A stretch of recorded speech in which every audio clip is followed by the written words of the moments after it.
Hi folks, and welcome to another episode of The Franchise Entrepreneur. And carrying on from the theme from last week, brand new year, brand new podcast, looking into 2020. And my predictions for 2020, well, I thought I'd carry that on this week and just give you some 10 tips, or 10-ish tips, might be one or two more in there.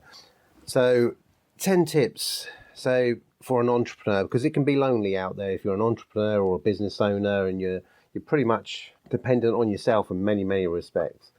So a few things that I've come across over the years I think might help you, and I'd like to share those with you.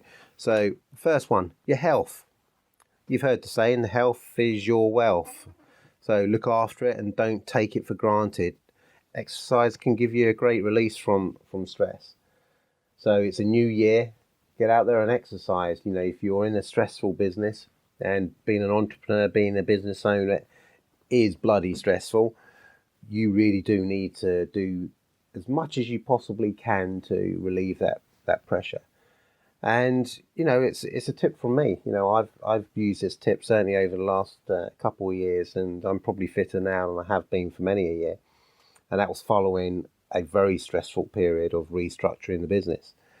So I'm 100% behind that. And you also have to remember, you know, we say the health is your wealth, because if the health goes, then your wealth will deteriorate as well, because you're no longer working in your job. You're fighting health issues and health complications. And that is not conducive to you creating wealth for yourself. And particularly if you're in business for yourself, because it's, you know, it can all be about you. Okay, number 2, talk to family, peers about the business, about the pressures. Sometimes you fret over something your partner may understand more than you think. You know, sometimes you dismiss that your partner's not going to understand, and therefore you don't share things with them. You know, men are in particularly not good at opening up and talking to people, particularly men with men. You know, so, you know, if you're talking to your mates, how often do you talk anything sensible with your mates? It doesn't happen very often, does it? But, you know, try and talk to whoever it is who's got an ear, whoever it is who you can have a open discussion with, and maybe share a few things, preferably your partner. But I appreciate sometimes it's not that easy talking to your partner. Sometimes they really, you know, might not be interested. But you do need someone to talk to. Everyone needs someone to talk to. And that comes on to number 3, network building. Get to your local BNI or Chamber of Commerce or the equivalent. Join Facebook groups. You know, this all plays a part of you opening up and talking as well. This isn't just about networking for business purposes. It's about sharing the load. It's about discussing and sharing your pressures and getting some advice. You know, it really does help if you can share some of these problems. And sometimes you just can't share it with your partner at home. Sometimes you can't share the responsibilities with people that you work with, although I do recommend that you try and leverage as much as you possibly can to people who work for you. But absolutely, you know, business groups, networking isn't just about building business opportunities. It's also about sharing your experiences and, you know, relieving some of the pressure. So, you know, get to it. Get a mentor. Now, I've been shockingly bad at this, so I'm actually, you know, I'm preaching about something that I haven't done myself, but I do intend to do it in 2020, and I intend to do it via, you know, a number of different ways. I would like to get a personal mentor. I'm taking my time and picking one because I want to pick the right person that I can feel inspires me and is in a position where I would like to get to. So I'm taking my time over that. But there are mastermind groups that I've joined one, and that's a 6-month mastermind group. I'm looking forward to doing that. And like-minded business owners who I can share experiences with, learn stuff on marketing, and, you know, hopefully get some inspiration from them. I've just joined a number of other business networking groups, literally in the last couple of days, and I'm going to be making a big effort to go to those, where you will get a form of mentorship from. You know, it's not direct mentorship, but you will be around people who inspire you, who have been in the same position as you, who you can learn from. And then there's, of course, books, podcasts, YouTube, all sorts of things that you can learn by and you can get indirect mentorship from. And I've been doing that for probably a couple of years, but I'm going to step up a bit more this year and do a bit more of that. But a great time of listening to something like a podcast or an audio book is going to the gym. Kill two birds with one stone. You're getting fit, you're staying healthy, and you're educating yourself and getting some indirect mentorship. So mentorship, very important. Reward.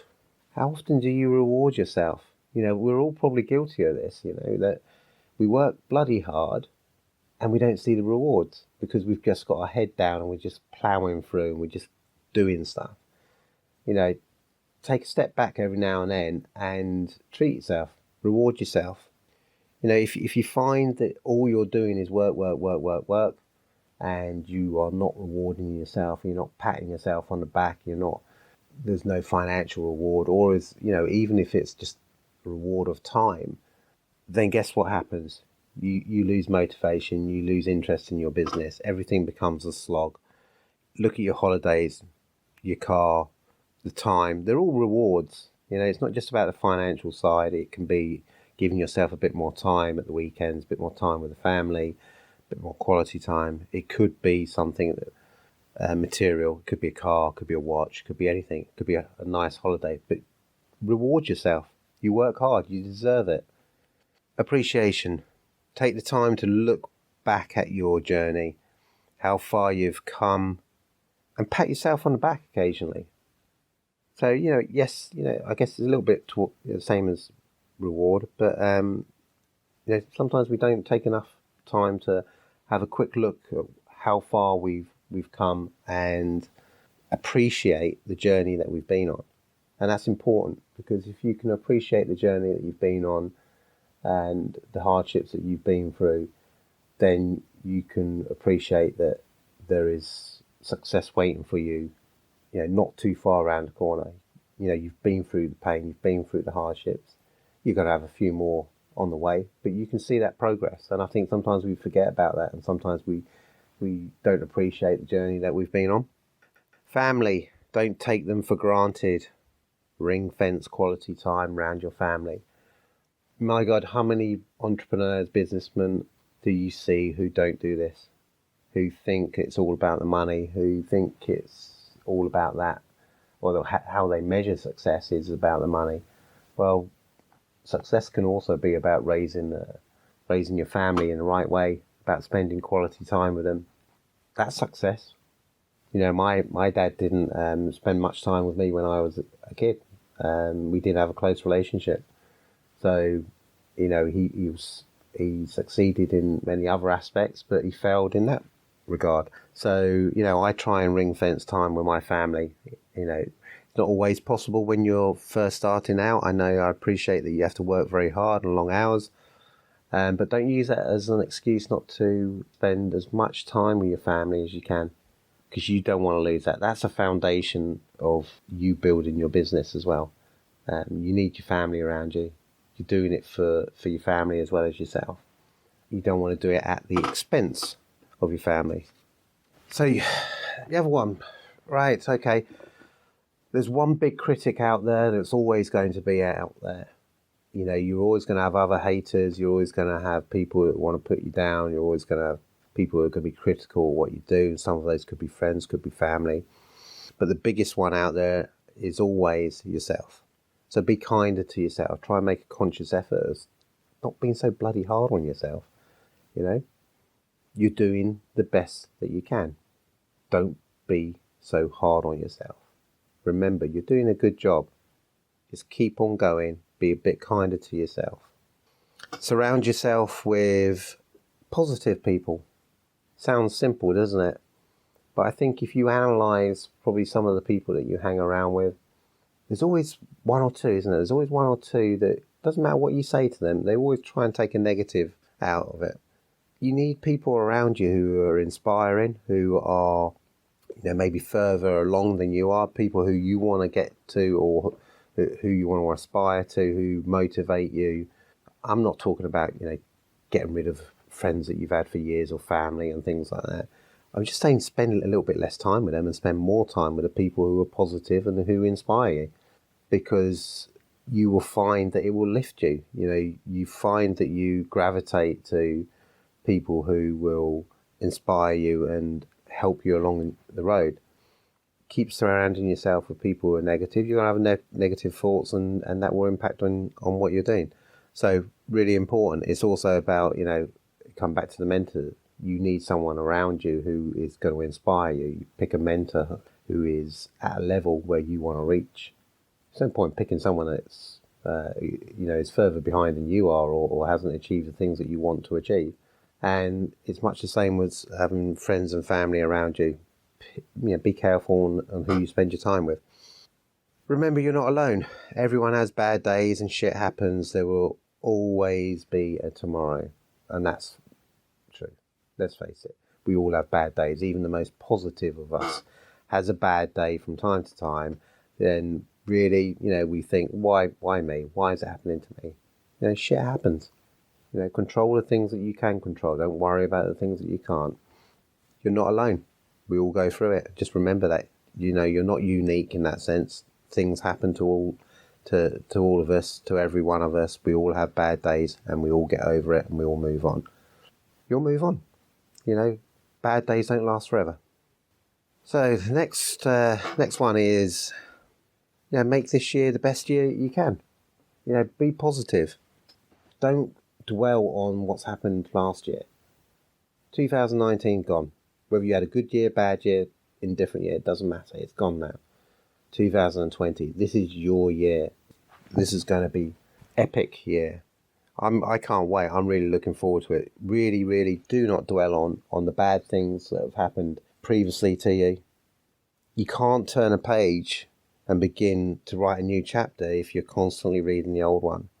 You can't make this decade the best of your life if you are focusing on events of the previous decade. Never mind events from many decades ago. And so many people still dwell on shit that happened like 10, 15, 20 years ago. Oh, if that had happened, I might have been a different person, and this happened and that happened to me. Well, okay. Draw a line under it now.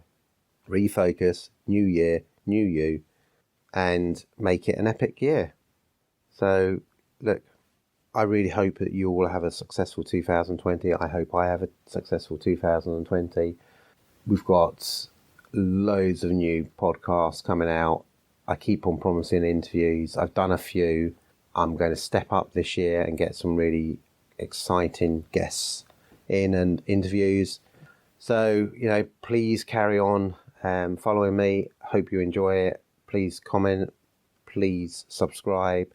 And also, don't forget, we've got a YouTube channel as well. And for those of you that are interested in kind of documentary style types of videos, follow the journey of Dodo, which is our new concept, which we've done, I think, 3 or 4 episodes on. We've had a little bit of a gap on it because it's a new business, and we've got, you always have periods where not a lot happens because it's all in legal hands. So the legals are now coming to the end of that. So you will now start seeing a few more documentaries. So, and I'm enjoying those. They're really good. I think we can tweak them a little bit, make them a little bit more sharper. But look, if you want to see a business from scratch, starting from conceptual right the way through to the opening, and we will be opening around about May time, follow it through the shop fits, follow the ups and downs, all the decision making that has to be done, and also hopefully, touch wood, that it's going to be a successful launch, and I will have proved to you that there is still life in the high street, because this is on a high street. So, brand new concept for us. So, yeah, exciting. Please follow it. Thank you again, and talk to you again soon. Cheers. Bye.